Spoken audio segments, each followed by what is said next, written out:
Assalamualaikum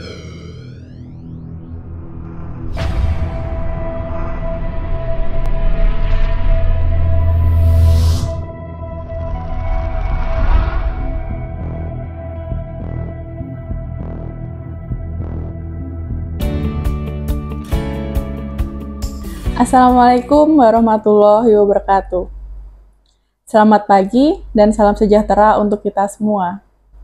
Perkenalkan, saya Alvenita Gunawan Putri, salah satu dosen dari program studi akuntansi manajerial, jurusan akuntansi, Politeknik Negeri Semarang. Perkenankanlah, kali ini saya akan menjelaskan mata kuliah yang saya ampu, yaitu mata kuliah akuntansi pengantar 2, di mana mata kuliah ini merupakan kelanjutan dari mata kuliah akuntansi pengantar 1.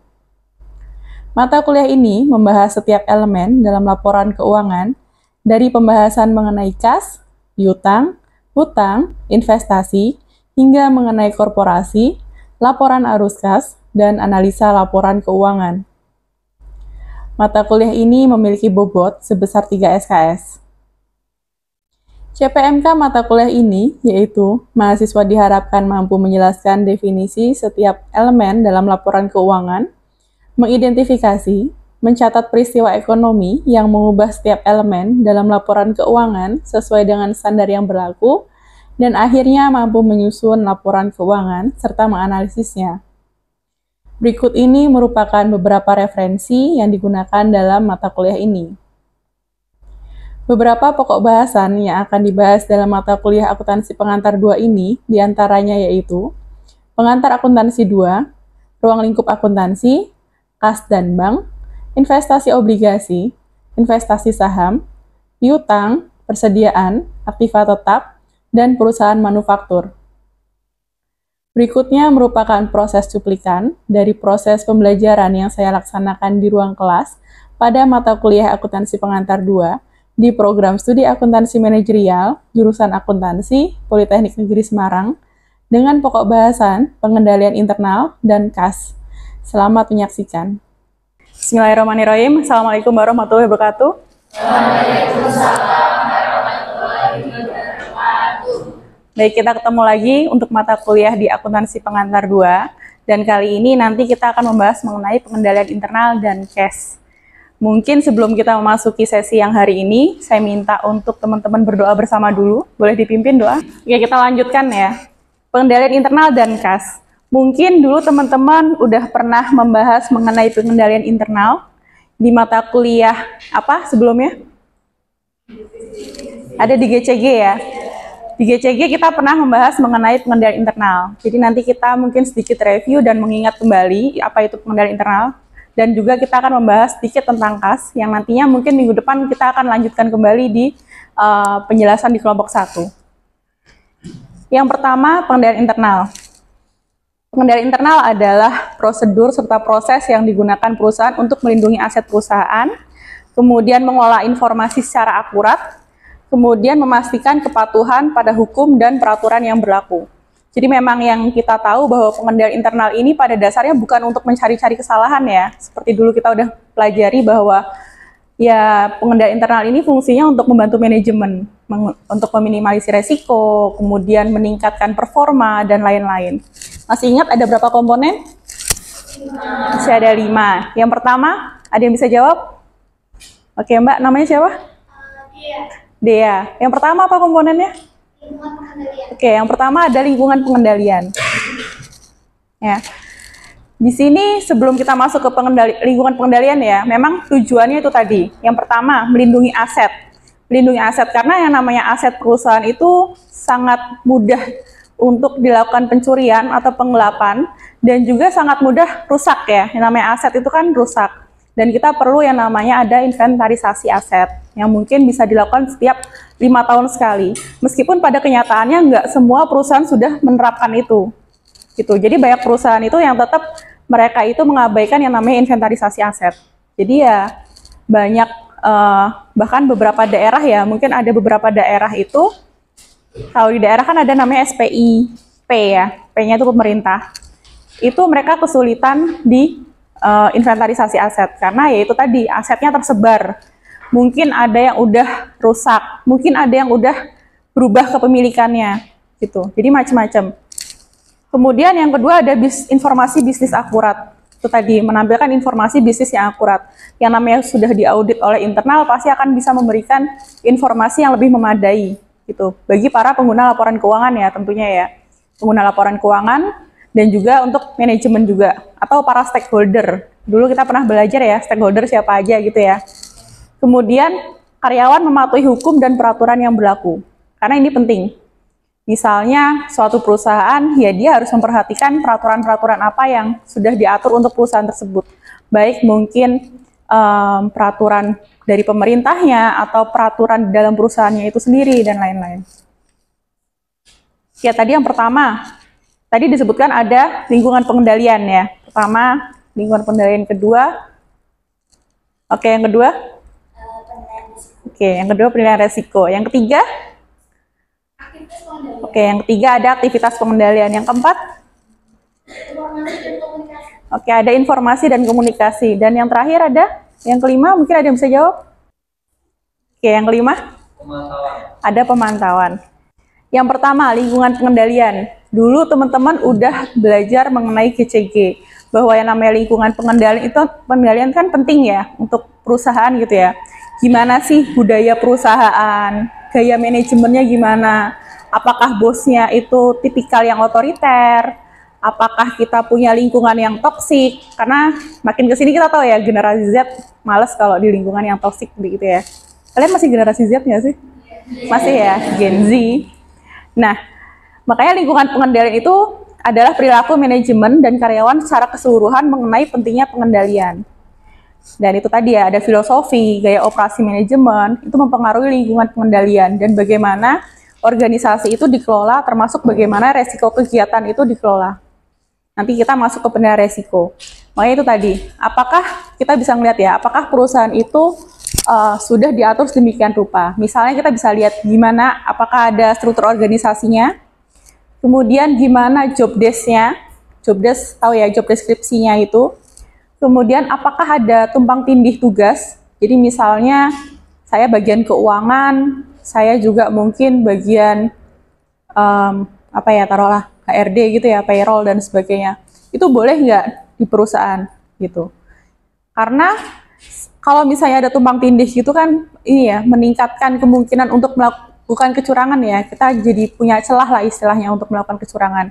Nah itu kalau bisa diminimalisir. Ya itu tadi balik lagi ke gaya manajemennya, terus pemimpinnya support atau enggak, kemudian jam kerjanya gimana, diperhatikan enggak, kesejahteraan karyawan diperhatikan enggak, itu termasuk di lingkungan pengendalian. Kemudian yang selanjutnya ada penilaian resiko. Jadi manajemen juga harus menilai resiko-resiko dan melakukan tindakan yang diperlukan untuk mengendalikannya, sehingga tujuan pengendalian internal dapat tercapai. Itu tadi ya, jadi perusahaan itu kan pasti ada resiko, dan resiko itu bisa dihilangkan nggak coba? Nggak ya, resiko bisanya diminimalisir. Nah, tapi perusahaan kan beda-beda ya, dan pasti punya resiko yang macam-macam. Oh misalnya contoh perusahaan, taruhlah, misal saya ngambil taruhlah ada, ini ya taruhlah dinas pendidikan, dia punya aset banyak taruhlah, dia ada misalnya buku-buku, oh ya sekolahnya tersebar, meja-meja, kursi, itu kan mereka yang punya aset, berarti ada resiko kan. Oh mungkin resikonya itu tadi, asetnya mungkin tidak bisa dideteksi secara akurat gitu ya, atau perlu diadakan inventarisasi lebih detail lagi. Terus pengamanannya gimana gitu, pengamanannya perlu kita lakukan pemantauan kan, makanya nanti setelah resiko itu diidentifikasi, mungkin nanti bisa dilakukan scoring gitu ya, berapa skor untuk penilaian resiko. Resikonya udah tahu, bisa diminimalisir, kita bisa masuk ke aktivitas pengendalian. Ketika tadi resikonya udah tahu, oh iya ada resiko hilang, resiko rusak, resiko misalnya tidak tercatat gitu ya kan, bisa mungkin ya, hal itu mungkin ya. Itu berarti kita harus menyiapkan yang namanya aktivitas pengendalian. Aktivitas pengendalian ini segala kebijakan dan prosedur untuk meyakinkan bahwa tindakan yang diperlukan untuk mengatasi resiko benar-benar dilaksanakan dalam rangka mencapai tujuan organisasi. Aktivitas pengendaliannya apa misalnya? Oh itu tadi, lakukan inventarisasi misal. Kemudian beri nomor. Udah ada nomornya belum? Misalnya, udah ada nomor, biasanya ada ya. Teman-teman lihat kalau saya di sekolah-sekolah, meja itu udah ada nomor-nomornya. Ini belum ada ya. Berarti ini mungkin masih bisa hilang gitu ya, bisa hilang atau bisa rusak gitu ya. Jadi, berikan nomor misalnya. Kemudian di ruangannya gimana aktivitas pengendaliannya? Udah ada CCTV belum? Oh, udah ada CCTV. Berarti keamanan bisa meningkat. Terus, kunci pintunya siapa yang megang kunci misalnya? Kuncinya siapa? Ada nggak yang keliling gitu kan? Itu pun hanya baru satu ruangan. Gimana kalau misalnya dia bentuknya itu tadi, tersebar di satu lokasi, di suatu lokasi gitu. Itu yang mungkin akan sulit ya, karena nanti efeknya ketika mungkin aksetnya nggak bisa deteksi, efeknya nanti ke laporan keuangan juga, efeknya nanti ke waktu audit ya, waktu audit oleh BPK, oleh KAP, itu akan menimbulkan apa ya, tanda tanya. Ini aset yang tercatat sekian, buktinya mana, barangnya mana, gitu. Itu kalau aset. Misal kita bahas yang gampang dulu deh, mungkin dulu kita bahas ya. Ada cash, sesuatu yang liquid kan. Makanya nanti kita bahas masalah cash juga. Cash itu kan yang paling liquid, paling mudah hilang. Nanti resikonya apa, penilaian resikonya, kemudian aktivitas pengendaliannya gimana. Mungkin resikonya kalau cash gampang hilang, gampang diambil orang kan. Terus gampang di markup kan. Oh misal ada yang lunasin utang nih 15.000, saya catat aja 10.000 gitu kan. Kan nggak kelihatan ya. Makanya perlu nanti adanya pemisahan tugas, ada segregation of duty. Pokoknya ada pemisahan tugas, siapa sih yang megang cash, siapa yang mencatat. Jadi harus dibedakan. Karena kalau misalnya satu orang yang megang, ya resikonya tambah besar kan. Kemudian misal nih cash-nya itu ada di cash register. Nanti kita bahas lagi gimana, macam-macam. Kemudian di aktivitas pengendalian ini, yaitu tadi, perlu adanya pegawai yang kompeten. Makanya, semakin ke sini mungkin teman-teman perhatikan ya, yang namanya nyari kerja itu kan sulit ya. Jadi gimana caranya kita itu meningkatkan kemampuan kita, supaya kita bisa menjadi pegawai yang kompeten. Ya, biasanya dilihat dari CV, kemudian dari sikap kita, attitude kita, itu juga tetap lihat. Di medsos itu juga kita sekarang diperhatikan. Gitu ya. Jadi untuk medsos-medsos yang belum bersih, nanti kalau misalnya cari kerja mulai dibersihkan, istilahnya gitulah. Kemudian ada perputaran tugas, itu tadi, karena meminimalisir adanya resiko ini ya, penggelapan atau fraud. Masih ingat fraud ya? Masih ingat? Jadi ada perputaran tugas. Misalnya jangan sampai, oh dia yang megang kasir, pegang kasir terus, ya semakin dia tahu celahnya, semakin dia bisa melakukan kecurangan gitu. Makanya perlu ada pemisahan tugas atau perputaran tugas. Misal, oh ya dia udah 5 tahun nih pegang di kasir gitu ya. Mungkin dia bisa dilakukan promosi. Udah Mbak kamu pindah di bagian gudang misalnya. Nanti yang di situ beda orang lagi. Jadi itu salah satu cara untuk meminimalisir.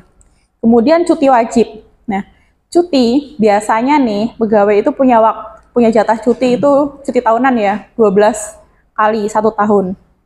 Misalnya itu beda-beda, nanti ada cuti lain-lain lah. Cuti itu jangan kira kalian kalau nggak cuti kalian akan jadi pegawai yang teladan gitu ya. Karena cuti itu justru wajib, harus diambil gitu. Itu haknya karyawan dan itu termasuk salah satu aktivitas pengendalian. Jadi biar ya dia ada celahnya lah. Ibarat mungkin orang nanti atasan kita mau melakukan tes gitu ya waktu cuti ya kita bisa dilakukan pemeriksaan dan sebagainya. Kemudian pemisahan tanggung jawab untuk operasi yang berkaitan, yaitu tadi misalnya yang catat kas sama yang pegang kas harusnya beda orang gitu ya, kan sama-sama pegang kas. Mungkin nanti yang pegang berangkas akan beda orang. Mungkin nanti yang melakukan setoran tunai ke bank juga akan beda orang gitu. Jadi itu meminimalisir adanya kecurangan. Terus ada pemisahan operasi, pengamanan aset, dan akuntansi, itu sama seperti yang tadi. Sama ada prosedur pembuktian dan pengamanan. Ya, prosedurnya pasti ada SOP ya. Perusahaan harus punya SOP. Itu sebagai dasar ketika karyawan mungkin kerja di perusahaan itu. Kalau misalnya nggak ada SOP, ya gimana karyawan mau melakukan pekerjaan dengan baik gitu. Kemudian pemisahan operasi, pengamanan aset, dan akuntansi. Ini kebijakan pengendalian harus menetapkan tanggung jawab berbagai macam aktivitas, dan tanggung jawab untuk operasi, penyimpanan aset, dan akuntansi harus dipisahkan untuk mengurangi kemungkinan terjadinya kesalahan dan kecurangan.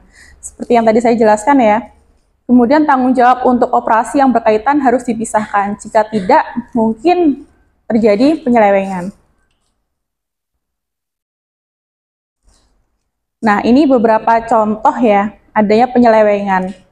Jadi ada beberapa penyelewengan yang mungkin dapat terjadi. Yang pertama, misalnya pemesanan bisa dilakukan berdasarkan hubungan pribadi dengan pemasok, bukan berdasarkan harga mutu dan faktor-faktor objektif lainnya. Jadi kalau misalnya kita mungkin bekerja di perusahaan manufaktur taruhlah ya, ada pemasok kan. Nah, itu kan bisa kong kali kong juga kan sebenarnya, istilahnya gitulah. Misal, oh iya, saya di pemasok A bisa dapat harga bahan baku misalnya 5.000. Di pemasok B harganya 10.000 misal. Tapi karena saya kenal nih sama yang pemasok A, ya tak bilang aja, udah buat aja harganya misalnya 7.000 atau 8.000. Kan masih bati kan, nanti 3.000-nya buat saya gitu. Nanti kamu tetap dapat 5.000, saya 3.000. Tapi kan masih lebih murah daripada pemasok B misal. Itu kalau udah makin sering bisa kong kali kong kayak gitu. Jadi tetap harus bisa dipisahkan. Kemudian kuantitas dan kualitas barang pesanan yang diterima mungkin tidak diperiksa, sehingga barang yang belum diterima atau yang rendah mutunya tetap dibayar. Nah, itu biasanya beberapa perusahaan itu sudah melakukan adanya QC ya. Jadi quality control, tetap dicek. Dan itu biasanya bagian yang berbeda. Gitu. Misal ada bagian produksi, oh dia bikin barang gitu ya, sampai jadi, barang jadi, nanti ada QC yang melakukan kontrol, dan itu beda orang lagi. Jadi tetap ada double check. Kemudian, barang yang dibeli tersebut mungkin dicuri oleh karyawan. Ini juga mungkin terjadi. Kemudian keabsahan dan akurasi faktur mungkin tidak diperiksa dengan cermat, sehingga menyebabkan pembayaran atas faktur yang tidak benar atau tidak akurat. Ini juga perlu dicek, karena faktur itu juga kita beda pencatatan aja, itu udah beda keluarnya. Misal, kadang di perusahaan itu, bagian finance-nya sama bagian yang melakukan pembelian itu kan beda orang. Taruhlah saya bagian pembelian. Saya mau beli barang seharga 22.000 taruhlah. Tapi di faktur 32.000. Kita ajukan ke bagian finance mungkin nggak bisa ngecek kan harga benerannya berapa, dia akan cuma percaya sampai di sini aja berdasarkan faktur yang diminta misalnya. Ya udah, finance akan mengeluarkan itu, padahal dari saya bayarkan ke sana itu cuma 22.000. Jadi saya masih bisa bati 10.000 gitu ya. Nah, itu yang nggak boleh juga. Jadi harus ada aktivitas pengendaliannya. Nah, kemudian yang keempat ada informasi dan komunikasi. Di informasi dan komunikasi ini ya tujuannya itu tadi ya, ada komunikasi dua arah, baik top down sama bottom up. Top down gimana? Itu memberikan informasi. Gimana caranya atasan kita atau top management itu bisa memberikan informasi yang berguna buat karyawannya gitu, atau buat stakeholders dan lain-lain. Itu tetap harus dilakukan informasi, memberikan informasi. Kemudian komunikasinya gimana? Komunikasi mungkin bisa dilakukan dengan bottom up. Komunikasi dari bawah, oh ya ada kendala gini, diungkapkan ke atas. Kemudian dari atas dibuat keputusan, pengambilan keputusan gitu ya. Baru disampaikan lagi ke bawah dan seterusnya. Kalau dulu mungkin masih manual. Kita menggunakan surat gitu ya. Surat dari bawah disampaikan ke atasan. Dari atasan masih muter lagi. Misalnya ada tembusan kemana dulu, tembusan kemana. Dan itu prosesnya akan lama kan. Sehingga keputusan dari atas ke bawah tuh juga akan lama. Nah, tapi kalau sekarang itu kan semakin canggih. Teman-teman udah punya WhatsApp group, misalnya. Kemudian ada kotak aduan. Dari kantor sendiri udah ada kotak aduan. Kemudian ada whistleblowing system, masih ingat? Masih ya? Ada whistleblowing system. Jadi udah bisa disampaikan semuanya. Nah, yang terakhir ada pemantauan nih. Itu tadi, 4 komponen tadi akan percuma kalau misalnya tidak dilakukan pemantauan dengan baik. Jadi benar-benar nggak diterapkan aktivitas pengendalian yang tadinya dibentuk untuk meminimalisir resiko, benar nggak dilakukan gitu. Jadi jangan sampai kalau misalnya udah di setting, oh ya aktivitas pengendaliannya gini, tapi ternyata tidak dilakukan, ya sama aja gitu. Akan menjadi temuan lagi. Karena kan pada dasarnya misal, ini kan kita lebih bahas internal ya. Teman-teman taruhlah jadi auditor internalnya suatu perusahaan. Kita sebagai auditor internal itu nggak cuman kita aja yang memeriksa, tapi kita juga akan diperiksa. Kita akan diperiksa oleh eksternal kan. Eksternal ada siapa? KAP, ada KAP ya, Kantor Akuntan Publik. Nah, ada BPK kan, ada BPKP juga kan. Nah, itu mereka tetap akan memeriksa kita gitu. Yang pertama kali ditanya bukan manajemen dan lain-lain. Yang pertama kali ditanya adalah auditor internalnya dulu. Tanyain, di sini apa sih kekurangannya gitu. Di sini ada masalah apa gitu. Nah, salah satu tandanya lagi mengkonsumsi alkohol atau obat-obat secara berlebihan. Biasanya gitu kalau udah banyak uang, bingung ngabisinnya pakai apa, buat apa. Ya udah daripada stres gitu kan, mengkonsumsi alkohol dan obat-obatan. Kemudian kita bisa mantau juga yang pertama, misal ada dokumen yang hilang atau nomor transaksi tidak urut, itu bisa dicek ya kita ya. Makanya orang akuntan harus detail, harus ngeliatin detail. Kemudian pengembalian uang pada pelanggan mengalami kenaikan yang tidak lazim.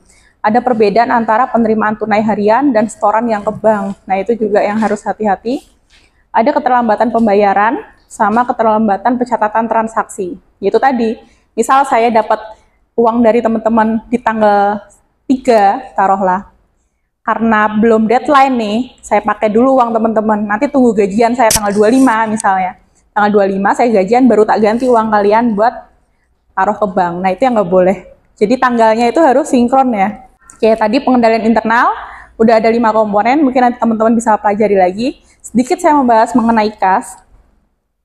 Kas ini ya, teman-teman paham ya, kas itu ya nggak cuma uang logam aja, atau uang kertas saja, tapi ada cek, giro, wesel, dan yang lain-lain.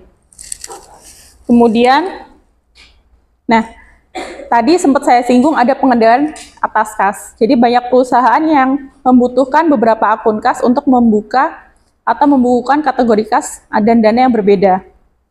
Jadi banyak pengendalian atas kas gitu ya, saya jelasin aja. Pengendalian atas kas yang bisa dilakukan. Seperti itu tadi, oh ya nama akunnya apa. Kemudian misalnya dia diterimanya dari mana.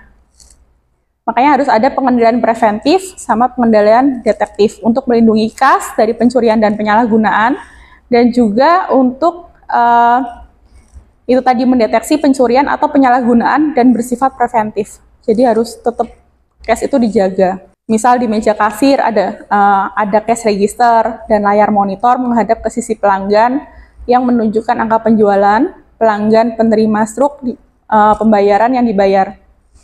Jadi tetap misalnya teman-teman mungkin melakukan ini ya, megang cash register itu kan ada kuncinya gitu ya, ada kuncinya. Kemudian pelanggan juga bisa melihat angkanya. Jadi tetap agar uang yang dibayarkan itu nominalnya sama dengan yang seharusnya diterima. Karena misalnya pelanggan nggak ngelihat nih harganya berapa, oh taruhlah habis 50.000. Saya bisa aja, oh ya Bu habis 60.000. Kan pelanggan nggak tahu tuh, nggak ngeliat angkanya kan. Ya udah dia akan percaya aja ngasih 60.000 ke kita. Padahal kita cuma nyetorin ke sana mungkin cuma 50.000, 10.000-nya masuk kantong. Nah, itu yang nggak boleh. Jadi tetap harus ada yang namanya pengendalian. Kemudian melalui cek dan giro. Di cek dan giro juga yang harus detail ya. Maksudnya dilihat slipnya gimana, tanggalnya diperhatikan, kemudian nominalnya berapa, kemudian disetorkannya kapan, itu juga tetap harus dicek, melakukan cek. Makanya biasanya tetap ada double check sih, tetap ada tanda tangan yang ada yang bertanggung jawab. Misalnya saya nih yang jalan ke bank, tetap ada atasan saya yang mengetahui gitu, mau ambil berapa, kapan, tanggal berapa, dan seterusnya. Itu tetap harus ada kontrol. Kemudian melalui transfer dana elektronik kas. Nah, ini yang paling sering kita lakukan sekarang ya. Transfer pakai kris, tinggal di-scan, terus kemudian isi e-wallet, isi OVO, isi Shopee. Nah, makanya itu transaksi kalau dicetak bukunya udah nggak penuh, tapi buat ngisi-ngisi e-wallet doang ya. Nah, itu juga harus ada kontrolnya, karena biasanya kan kita nih taruh sebagai akuntan gitu ya, kita akan mencetak buku kan, cetak buku atau mutasi rekening kan. Nah, itu tetap kita harus ngelihat, oh iya tanggal sekian ada transaksi pembelian ini, dikeluarkan nominal sekian untuk siapa, itu kita bisa ngelihat di ini, mutasi rekening kita. Gitu. Bahkan kalau misalnya di perbankan sendiri, tahu ya ada namanya Slik OJK, atau dulu namanya BI Checking, sekarang banyak ya pakai Shopee Paylater, kemudian apa tuh? Yang paylater lah istilahnya. Itu tuh teman-teman juga harus hati-hati ya, maksudnya itu akan berpengaruh sama track record kita. Jadi kalau misalnya saya nih pakai Shopee Paylater, itu kan ada batas maksimal saya harus membayar lunasan ya. Taruhlah saya pakai 500.000 pakai Paylater. Kemudian tanggal 15 harus dilunasi kan misalnya. Itu jangan sampai telat. Karena kalau kalian telat sehari aja akan berpengaruh ke Slik OJK sama atau BI Checking kalian. Nantinya itu ngefeknya kemana? Ke masa depan. Taruhlah teman-teman mau mengajukan pinjaman yang lebih besar lagi ke bank. Taruhlah pengen KPR rumah atau beli mobil yang mungkin nilainya ratusan juta gitu ya. Itu akan ngaruh ke track record kalian. Oh dulu pernah ada pinjaman di Paylater, nunggak nih, nggak dibayar gitu. Jadi tetap harus hati-hati ya kalau misalnya pakai ya, tetap perhatikan tanggalnya. Karena itu juga akan berpengaruh. Kemudian pembayaran kas juga sama aja, mungkin macam-macam, modelnya ada voucher dan sebagainya. Oke, sekian presentasi dari saya. Kita akan berlanjut lagi besok untuk kelompok 1, siap-siap presentasi. Mungkin nanti kita lanjutkan studi kasus. Saya akhiri, terima kasih teman-teman. Mungkin ada yang mau bertanya dulu? Oke, cukup. Saya akhiri. Wassalamualaikum warahmatullahi wabarakatuh. Demikian deskripsi singkat serta cuplikan proses pembelajaran dari mata kuliah akuntansi pengantar 2. Semoga dapat memberikan gambaran mengenai kinerja pengajaran, khususnya pada mata kuliah akuntansi pengantar 2 di program studi akuntansi manajerial, jurusan akuntansi, Politeknik Negeri Semarang. Demikian yang dapat saya sampaikan. Mohon maaf apabila terdapat kekurangan maupun salah kata dari saya. Saya Alfianita Gunawan Putri, mohon undur diri. Terima kasih. Wassalamualaikum warahmatullahi wabarakatuh. Polines Commit to Quality.